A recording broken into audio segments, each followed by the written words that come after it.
So I want you to imagine a 5-year-old soccer game and what happens at the beginning of that game, right? Get all the kids lined up, they look great, they're ready to play, they're excited to play. Ball's in the field, whistle's blown, boom, game's off. What happens? They all rush together. It's this big, combination of people, this, mash of humanity all on the field with a lot of energy.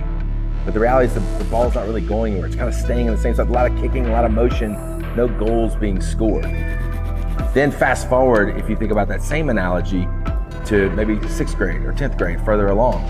Those same players on the field are gonna be in their spot. The game's gonna start. There's gonna be a strategy and a plan, and people are gonna play their position. What we've seen is that over time, many of the businesses are much more like that 5-year-old soccer team than that middle school or high school team that has a play to run when they're ready to go. So I have a question for you. Where are you in this process? Do you look more like the 5-year-old soccer team, where when something goes wrong, it's all hands on deck and everybody has to be involved? Are you able to assign those things and manage through that on a day-to-day basis?